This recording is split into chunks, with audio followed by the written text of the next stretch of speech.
Perkenalkan, nama saya Farada Robanti Rampilo, NPM 23842505020. Di sini saya akan menjelaskan mengenai dua teori. Teori yang pertama yaitu teori kognitif dan teori yang kedua yaitu teori sibernetik. Selamat menyaksikan. Pengertian teori kognitif adalah lebih mengutamakan proses belajar daripada hasil belajarnya. Teori kognitif adalah teori belajar yang muncul setelah teori behavioristik, yang hanya memperhatikan kondisi psikologi saja. Teori kognitif mengutamakan adanya perubahan mental dan perilaku, seperti cara peserta didik memahami suatu hal, cara peserta didik berpikir, dan cara peserta didik menggunakan pengetahuannya. Teori kognitif memiliki beberapa kelebihan dan kekurangan dalam pendidikan.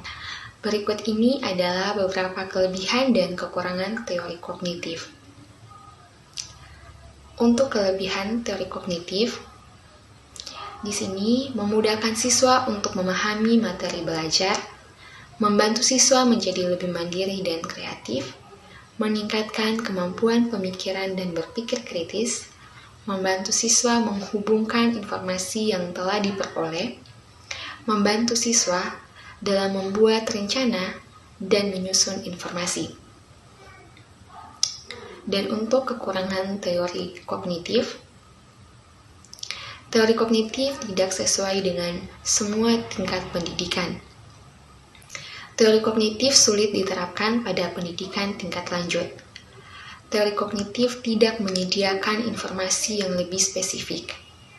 Teori kognitif tidak menyediakan informasi yang lebih spesifik mengenai cara pembelajaran. Teori kognitif tidak menyediakan informasi yang lebih spesifik mengenai cara mengukur kemampuan belajar. Teori kognitif tidak mencakup aspek sosial dan emosional dalam pembelajaran.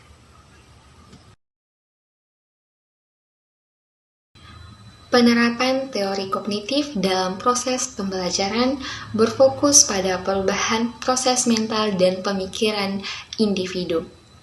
Berikut adalah beberapa prinsip dan contoh penerapan teori belajar kognitif dalam pembelajaran. 1. Belajar sebagai perubahan dalam struktur mental.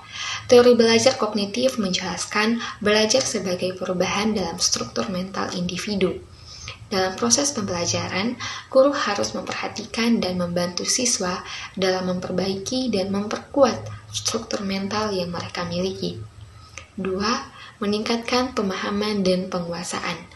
Pembelajaran kognitif bertujuan untuk meningkatkan pemahaman dan penguasaan peserta didik terhadap materi.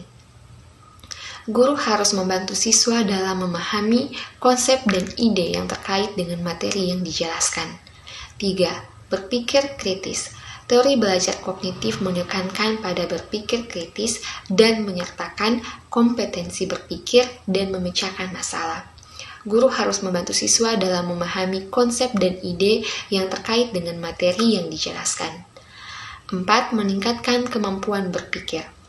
Pembelajaran kognitif bertujuan untuk meningkatkan kemampuan berpikir individu. Guru harus membantu siswa dalam memahami konsep dan ide yang terkait dengan materi yang dijelaskan, serta membantu mereka dalam memecahkan masalah. Pengertian teori belajar sibernetik.